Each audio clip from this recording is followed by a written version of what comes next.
que nous allons devoir commencer par une matière première, notamment le gold. La dernière fois, on avait parlé du gold.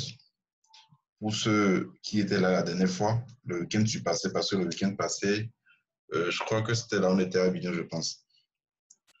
Alors, on avait parlé du gold, on avait parlé de cette figure, on avait parlé de l'épaule tête épaule, d'accord, qui fait partie des figures de retournement par excellence, d'accord, que les traders surveillent vraiment.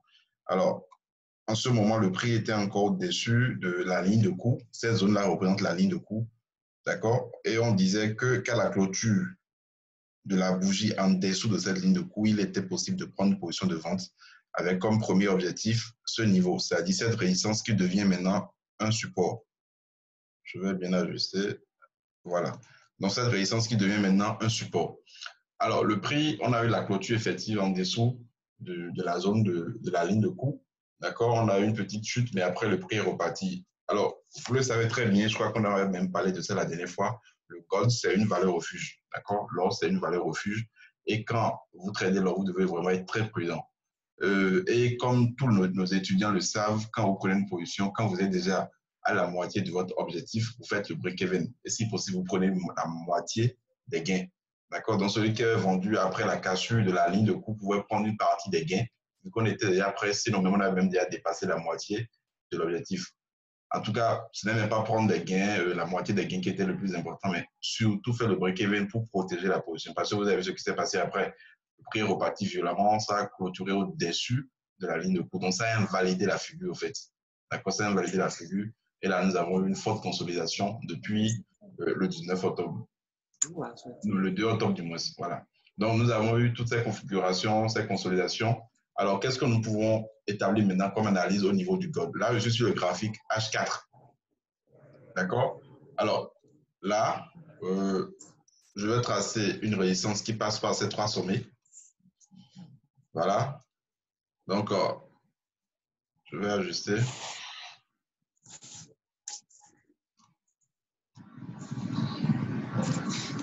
Voilà, donc on a eu impulsion, correction, impulsion, correction. Bon, c'est quand même une petite tendance baissière, mais n'oubliez pas que la tendance de fond, elle est haussière. Vous voyez, la tendance de fond, elle est haussière. Donc là, tout ce que vous avez ici, là, c'est juste une consolidation. D'accord? Donc le prix peut toutefois casser, donnez-moi un instant, voilà, le prix peut casser cette grande résistance baissière. Bon, cette résistance baissière, elle n'est pas aussi grande. Le prix peut passer au-dessus, d'accord, et nous annoncer la continuation de la tendance haussière.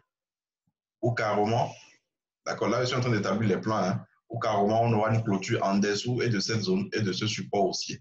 Et là on sait que voilà, là nous aurons un retournement de tendance à court terme. Notre premier objectif sera d'abord le niveau le plus bas qu'on avait atteint, qu'on avait touché la dernière fois après la cassure de la précédente figure, c'est-à-dire l'épaule tête épaule. Donc, le plan à l'achat sur le gold pour avoir vraiment des perspectives haussières sur le gold. D'accord? C'est vrai, il est possible de jouer sur le rebond en même temps. D'acheter en même temps, c'est possible. D'acheter actuellement à l'ouverture du marché. D'accord? Et de viser d'abord bon, les sommets que nous avons ici. Je crois que même, on peut même tracer un petit truc ici. Mais là, ce sera de l'intraday en H1 sur le graphique 1 heure. Voilà. Donc, sur clôture au-dessus de la zone, je vais essayer de prendre une petite zone ici. Voilà.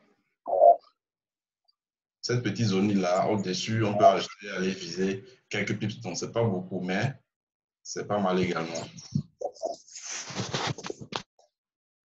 Voilà.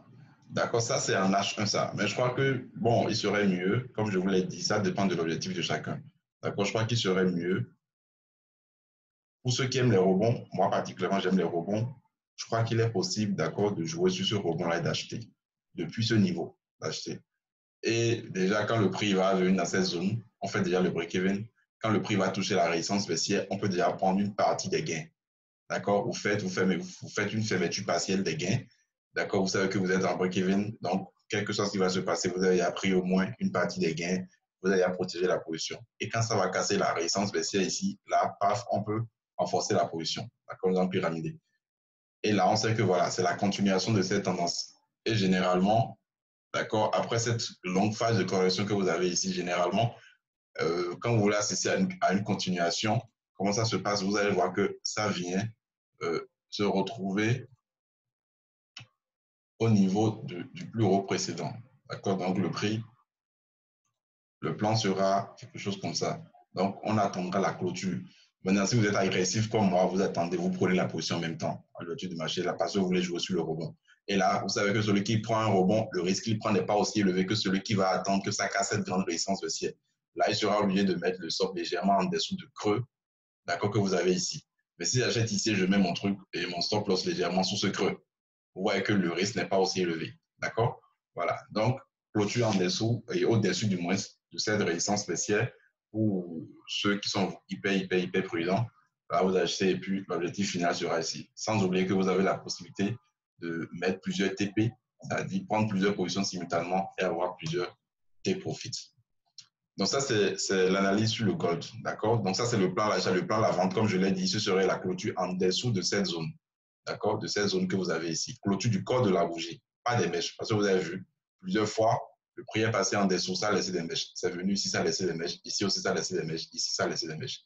Donc, il faudrait qu'on ait le corps en dessous de cette zone-là pour pouvoir confirmer la cassure, d'accord? Et là, on pourra prendre une vente pour aller chercher le plus bas que nous avons eu.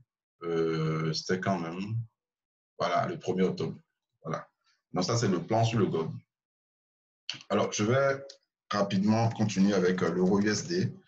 L'euro USD, comme on l'avait dit, pour ceux qui sont dans le groupe Telegram, j'avais envoyé un plan je crois que c'était en début de semaine, bien semaine passée, je ne me rappelle plus trop.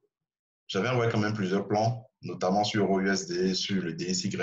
Vous savez bien qu'il y a une corrélation entre les deux, l'indice du dollar et l'euro dollar, d'accord? Là, je suis sur le graphique de l'euro dollar. Vous avez un biseau descendant dont on ne cesse de parler depuis pas mal de mois.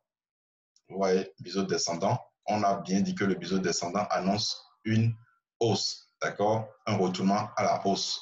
Et on avait également parlé de cette divergence haussière au niveau du RSI. Vous voyez, divergence haussière. Vous avez les creux sur le RSI qui sont de plus en plus hauts, les creux sur le prix qui sont de plus en plus bas. Donc, ça a annoncé effectivement la divergence haussière. Donc, la position à l'achat a été prise depuis ce niveau. Depuis ce niveau. On a parlé plusieurs fois de ce. Vous pouvez aller voir sur la chaîne YouTube les anciennes vidéos. On a parlé plusieurs fois de ce niveau-là. D'accord, le rebond qu'il fallait prendre. Donc là, la position continue. Et là, il est possible de renforcer. Maintenant, il faut faire attention. N'oubliez pas qu'après une forte impulsion haussière, vous devez toujours vous attendre à une correction. Parce que vous avez vu, on a aligné que des bougies vertes, des bougies haussières. D'accord? Ce n'est que le lundi qu'on a eu une petite bougie de correction, mardi, mercredi, jeudi, vendredi, que des bougies vertes. Fort probable qu'on assiste à une correction baissière. D'accord? Carrément à un pullback. C'est possible. Là, je suis sur le graphique D1. Alors, là, vous avez une impulsion haussière, vous avez, comment appelle-t-on, retournement de tendance à la hausse. D'accord? Qu'est-ce que ça veut dire? Ça veut dire qu'on peut vraiment espérer une grande tendance haussière sur l'euro USD. Si effectivement, ça se confirme. D'accord? Ça se confirme. Parce que n'oubliez pas, regardez ici par exemple, on était encore à ce niveau, on avait cette tendance haussière, je le rappelle très bien, c'était en 2016. Voilà, 2016. Ça a traîné pendant pas mal de temps. On avait même eu épaule, tête, épaule ici. Voilà, je me rappelle très bien, c'était en 2017, cette partie-là. On a eu épaule, tête, épaule, simple. D'accord, ça a trompé tout le monde, moi y compris. Parce qu'on avait vendu sur la cassure de la ligne de cours ici. Vous voyez? Et puis, paf, c'est reparti. Ça a dépassé le plus haut précédent, ça a formé de très grands sommets après, et puis paf, c'est revenu. Donc, depuis ce temps, tendance baissière. D'accord? On a même la possibilité d'anticiper depuis ce niveau. Voilà. D'accord, tendance baissière, tendance baissière, tendance baissière, ça a chuté. Ça a fait un truc de 1300, 1400 pips, je pense. J'ai regardé ça aujourd'hui sur MT4. Alors là, nous sommes en train d'assister à un retournement de tendance à la hausse. Donc, je crois qu'il est vraiment important de ne pas louper ça. Alors, comme je l'ai dit, on peut assister à une correction. D'accord? On peut assister à une correction. Là, je suis sur le graphique H4, vous avez vu, après une forte accélération haussière, attendez-vous à une forte correction. D'accord, à une correction. Alors là, c'est là que les FIBO peuvent nous aider parce qu'on peut s'attendre à un retour sur les 50% de retracement de FIBO. En H4, ici également, on peut tracer ce support haussier, d'accord? Le prix peut revenir sur le support haussier. Donc, ça veut dire quoi? Que le prix peut réintégrer la grande résistance baissière D1 qu'on a tracée, d'accord? Venir se poser sur le support haussier ici et repartir. Comme le prix peut s'arrêter ici et repartir. Alors, comme je vous l'ai dit tout à l'heure, on peut utiliser les Fibo pour voir voilà, le dernier mouvement qu'on a eu à partir d'ici. Les 50%, c'est à ce niveau. Donc, je vais voir. On a les 50% ici et on a les 61,8% ici. Voilà. Donc, toutefois, d'accord, n'oubliez pas, ça peut partir. Mais vous savez bien qu'il est très risqué, si c'est vraiment risqué de prendre une position à l'achat après une forte accélération haussière. Donc, il vaut mieux laisser ça que ça parte tôt ou tard, ça va forcément corriger et vous donner un point d'entrée. Pour ma part, je ne pense pas prendre une position à l'achat. J'avais déjà pris la position depuis la semaine passée, donc je suis toujours dedans.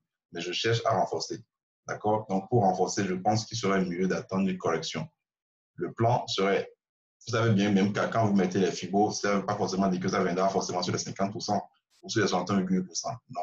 Ça peut s'arrêter sur les 23,6%, ça peut s'arrêter sur les 23,2% avant de repartir. Mais l'idéal serait vraiment d'attendre, d'accord, au moins sur les 50%. Sur les 50%, et là, ce serait très bien. Un très bon point d'entrée. Là, on rentre dedans, paf. Et n'oubliez pas que le prix, même quand vous avez un support haussier, pour les étudiants, tous les étudiants le savent, je pense. Quand vous avez un support haussier, ça ne veut pas forcément dire que le prix reviendra forcément corrigé sur ce support haussier. D'accord? Vous aurez des tendances au sein des tendances. Donc, vous aurez plusieurs tendances. Vous aurez plusieurs tendances. D'accord? Donc, vous allez voir, ça peut. Je prends par exemple ce cas. Voilà, cette grande tendance baissière qu'on a tracée. Vous avez vu, ça c'est la grande tendance baissière, la ligne rouge ici. Mais au sein de cette tendance, vous avez cette tendance baissière également. Donc, c'est ce que je suis en train de dire ici. Donc, il est possible, d'accord? Ça peut ne pas revenir sur le support haussier. Mais le support haussier reste valable. On garde ça. Quel que soit ce qui se passe, même si le prix ne vient pas toujours ça maintenant, tôt ou tard, ça va jouer son rôle. Donc là, on peut attendre, ça peut s'arrêter ici, comme ça peut s'arrêter ici avant de repartir. Donc c'est là que les fibres vont vous aider. D'accord? Là, vous attendez le prix sur un niveau, sachant bien que ça peut ne pas forcément toucher le support aussi ou bien la résistance spéciale. Et là, vous attaquez parce que là, vous avez acheté sur un niveau plus bas. D'accord? Et là, le risque que vous prenez n'est pas aussi élevé. Le risque que vous prenez n'est pas aussi élevé. Voilà. Donc, ça, c'est le plan sur l'euro USD. Pour véritablement être baissier sur l'euro USD, il faudrait qu'on passe en dessous de ce support haussier. Sinon, pour le moment, moi, je suis haussier. Il faudrait qu'on passe en dessous de ce support haussier avant que je ne cherche à vendre l'euro-dollar. Donc, pour le moment, je suis haussier. D'accord? On a eu la cassure ici. Comme je vous l'ai dit, ça peut venir sur les 50-61,8%. Comme ça peut juste corriger, d'accord, faire un pullback sur la ligne rouge avant de repartir. C'est tout. Voilà. Est-ce que tout le monde reçoit? J'espère que le son est bon. J'espère que je ne suis pas en train de parler en l'air.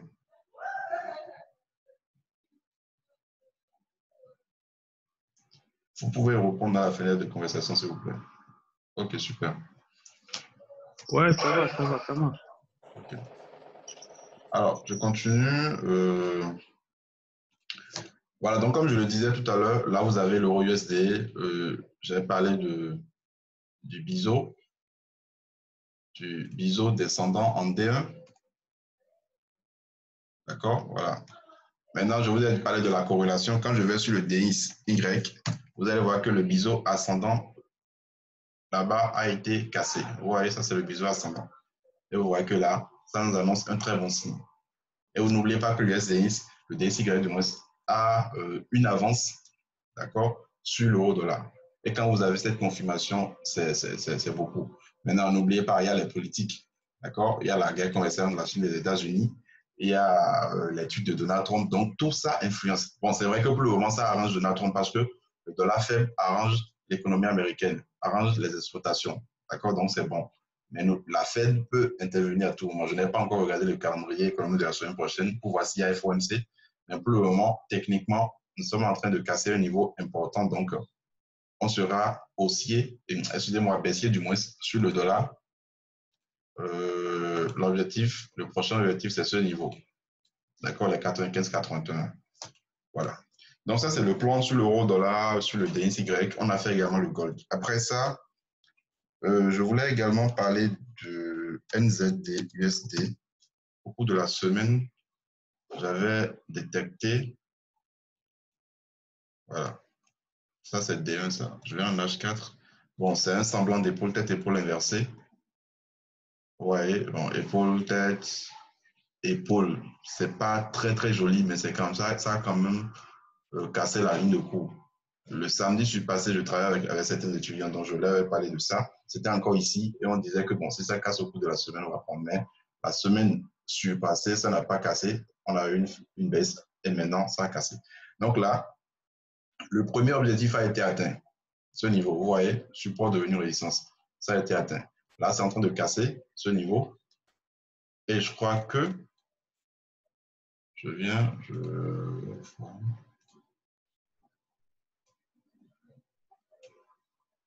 voilà.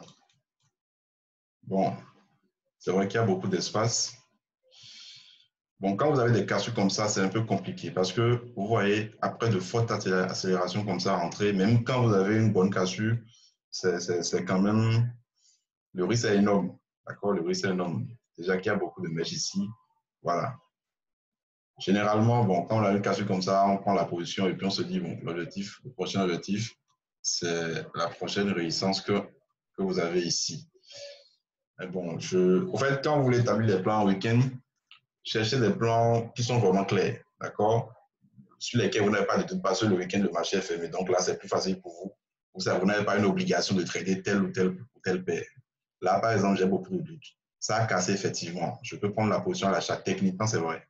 Seulement que quand vous avez de fortes accélérations comme ça et quand ça casse, ça peut toutefois rentrer de revenir. Maintenant, je peux utiliser Ishimoku. Voilà.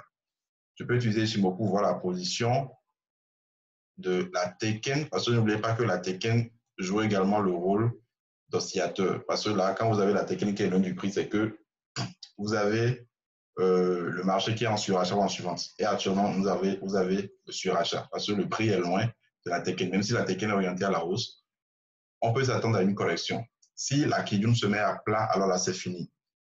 Là, on n'aura plus la continuation de cette hausse-là. Soit vous aurez une consolidation, d'accord, soit vous aurez une correction, c'est-à-dire le retour des prix sur la Kijun ou bien sur la Teiken avant la continuation. Donc là, avec la Teiken, je ne peux pas acheter. La Teiken est un peu loin du prix. La Teiken a pour vocation de se coller au prix. D'accord? Donc là, on ne peut pas acheter. Donc il vaut mieux attendre une petite correction. La Teiken va se mettre un peu à plat et puis vous allez voir le prix va revenir sur ça et là, on peut entrer dedans. Donc ça, c'est le plan que je peux établir sur NZD-USD. Ce n'est pas hyper clair. En plus, ici, on avait, comment on appelle, un petit range. Vous voyez, le nuage est à l'horizontale. On a un range. On a la cassure du range. Donc, ça peut corriger avant de décoller.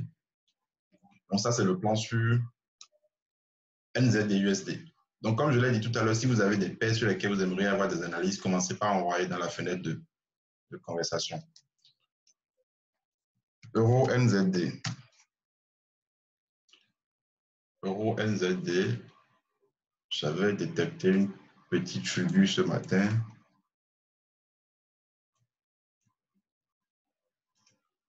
Je vais enlever d'abord le...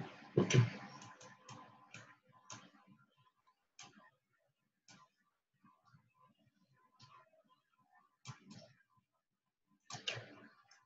OK. Je viens de repérer la figure. Il s'agit des sommets que vous avez ici.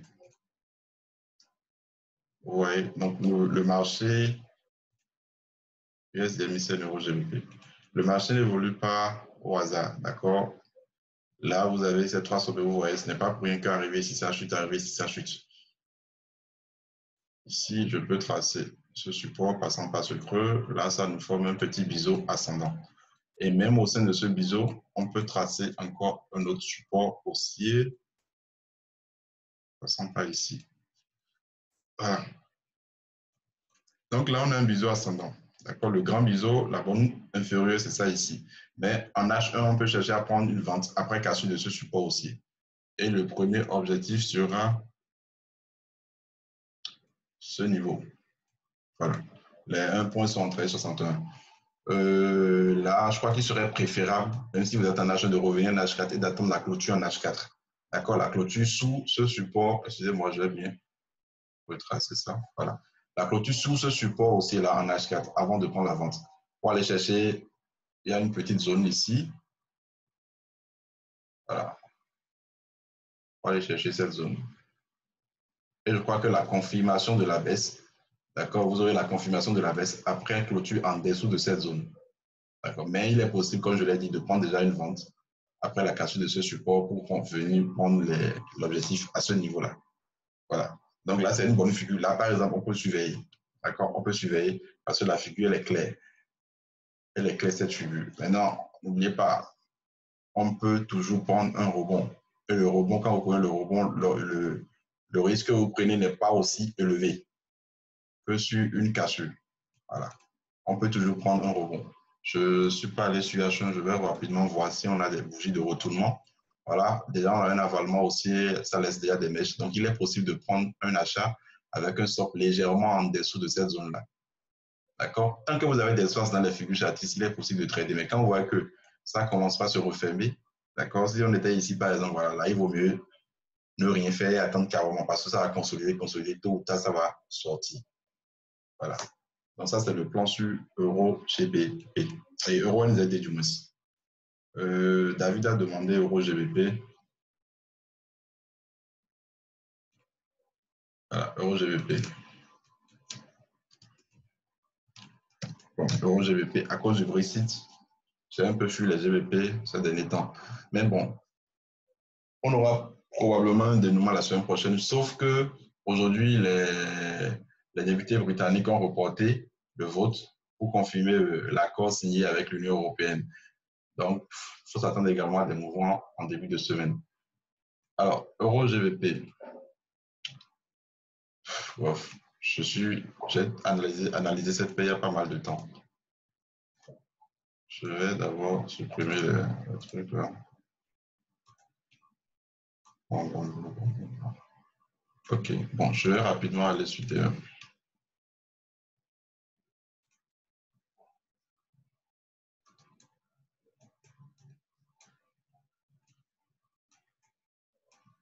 Alors, qu'est-ce que nous avons ici? On avait ça, ça a cassé, ça consolide. Actuellement également, ça consolide, mais ça a cassé. On a ce support que je vais rapidement tracer, qui sera probablement le prochain objectif si on devait trader en D1, parce que vu que ça a cassé ça, ça fait un petit pullback. Vous voyez?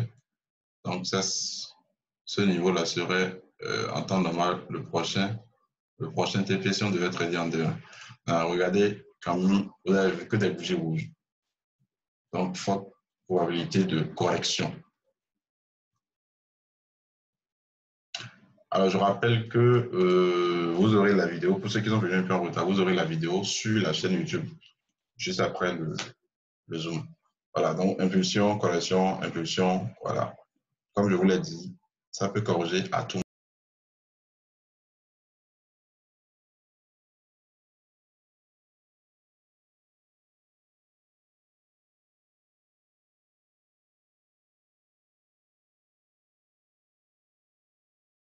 Voilà, vous avez une tendance spéciale. J'espère que tout le monde reçoit. J'ai eu un petit problème de connexion tout à l'heure.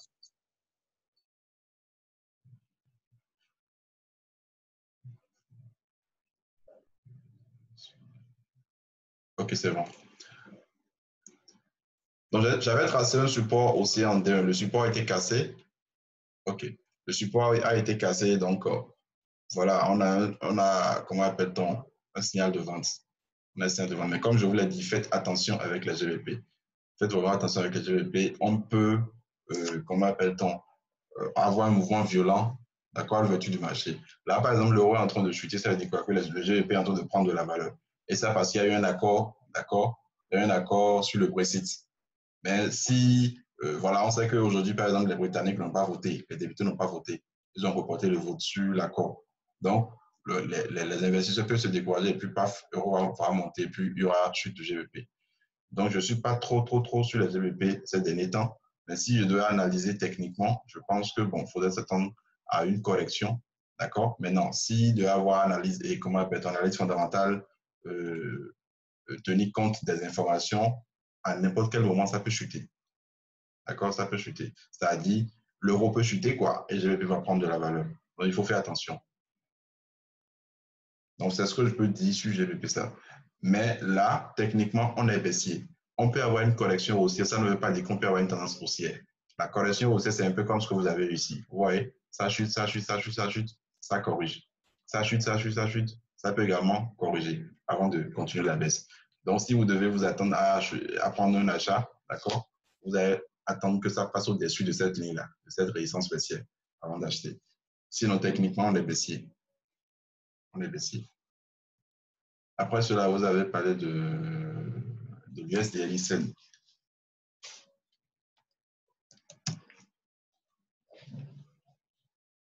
Voilà, comme l'USD est en train de chuter, ça a affecté également les devises exotiques. Alors, l'USD ici, je n'avais pas trop l'habitude de trader les paires exotiques.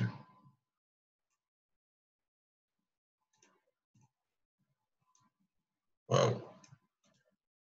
C'est une belle figure, une belle configuration que vous avez ici. Mais attention, voilà, ça n'a pas encore tout à fait touché. Il faudrait être honnête intellectuellement.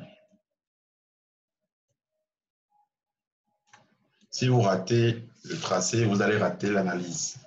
Donc, faut pas, vous allez voir certaines personnes, ils cherchent à ce que le prix touche la droite, alors que le prix n'a pas encore touché la droite.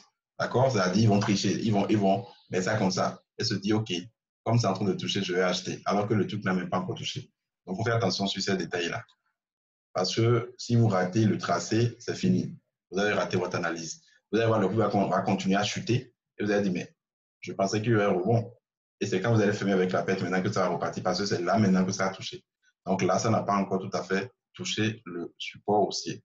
Et je pense qu'après cette forte baisse, on ne peut pas rentrer dedans. D'accord? On ne peut pas rentrer dedans. Vous le savez. David, je crois que tu as fait la formation, donc on ne peut pas vendre l'USD. Il serait mieux d'attendre le dollar. C'est-à-dire, vous patientez bien, vous attendez le dollar sur ce niveau-là. Et s'il doit y avoir rebond, si vous avez des chandeliers de retournement, d'accord? Là, vous pouvez rentrer dedans pour une forte accélération aussi, pour un rebond. Maintenant, ça peut également casser. D'accord? Ça peut également casser.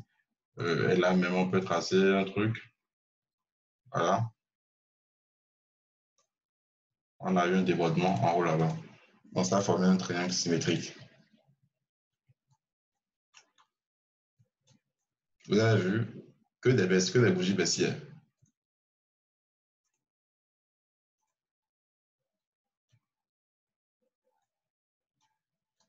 Voilà. Là, je suis en H4.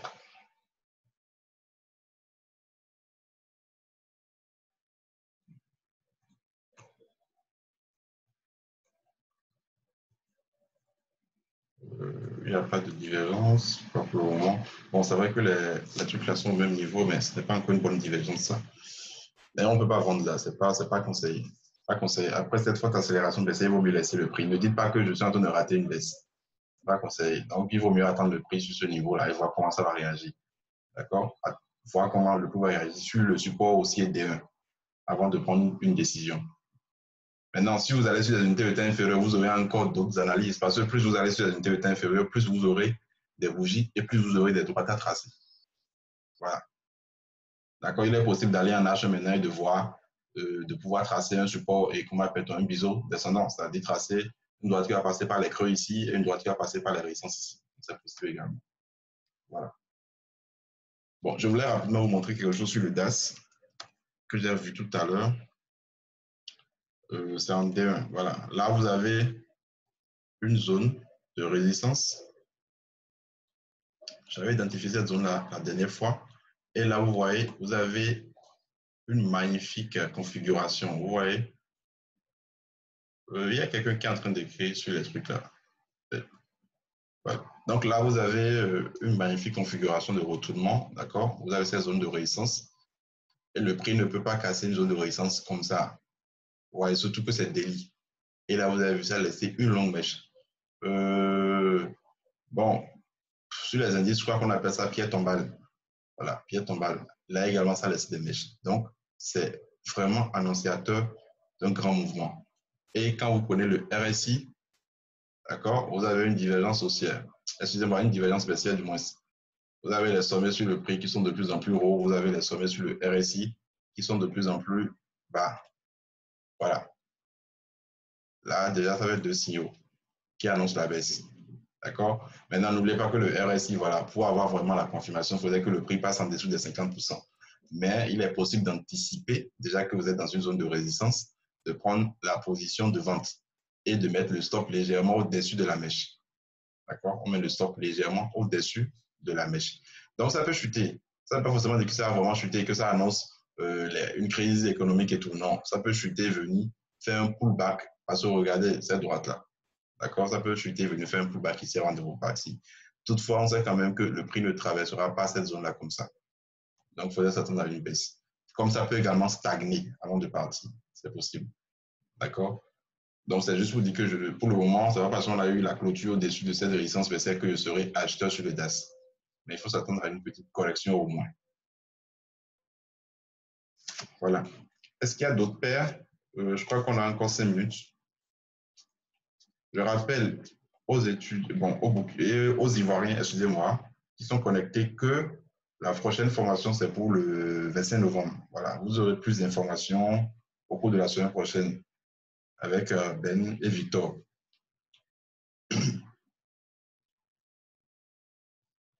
Est-ce qu'il y a d'autres paires dont vous aimeriez avoir des analyses?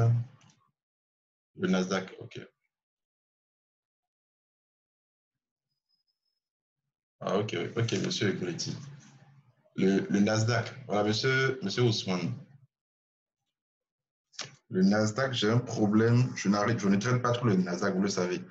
Voilà, je crois que c'est ça. Hein. Exactement, c'est ça. Parce que avant de commencer la revue, j'ai essayé d'aller sur le Nasdaq, donc c'est d'autres graphiques que je voyais.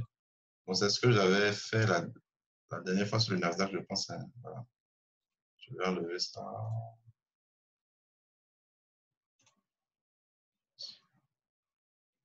Bon, le gold a déjà été fait, monsieur Gounetti. Vous aurez la vidéo sur la chaîne YouTube d'ici 30 minutes. Après le Zoom, quand nous allons finir, vous aurez la vidéo. 30 minutes après, vous rendez-vous sur la chaîne YouTube et puis vous aurez la vidéo. Pour ceux qui ne sont pas sur la chaîne YouTube, bien pour ceux qui sont pas, ceux qui ne connaissent pas, je vais rapidement envoyer le lien. D'accord, ceux qui n'étaient pas là au début. Vous allez, voilà, vous rendre sur la chaîne. Bon, je n'arrive pas à avoir le lien.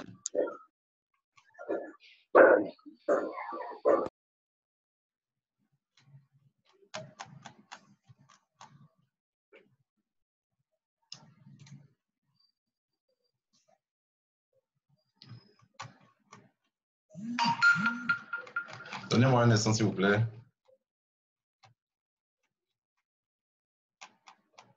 Bon, je vais le faire directement d'abord.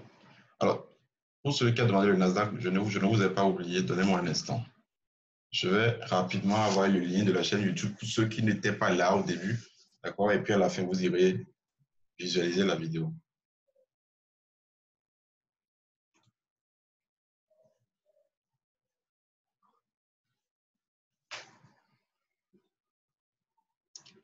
J'ai la connexion qui déconne en plus.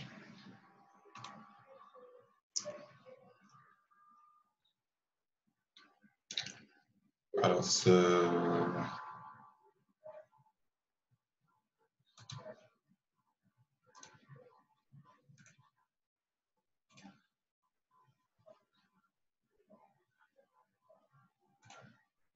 bon, USDJPY. Ok, je vais essayer de faire ça.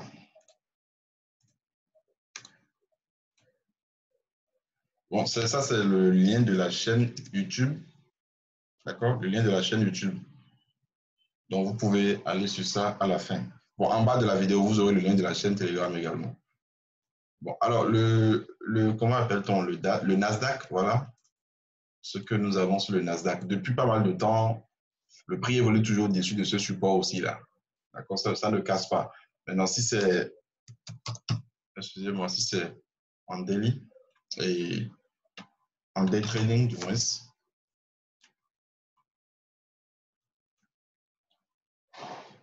je vais voir.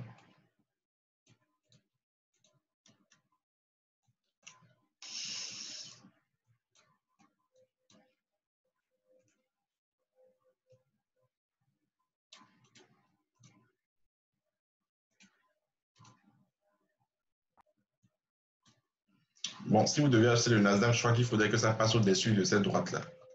D'accord? Là, je suis sur le graphique H4. Il faudrait que ça passe au-dessus de la droite que vous avez ici. Là, vous avez une fausse cassure parce que le prix a intégré. Si ça repasse au-dessus avec une clôture, une bonne partie de la bougie au-dessus, je crois qu'on peut prendre la position à l'achat. Et maintenant, vous avez ce support aussi ici également sur lequel on peut jouer un rebond ou vendre après cassure.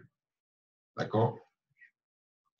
Donc, c'est ce que je veux rapidement dire sur le Nasdaq parce qu'on n'a pas assez de temps. Je vais rapidement faire l'USDJPY, si le temps me le permet, bien sûr. Alors, l'USDJPY également, voilà ce que vous avez.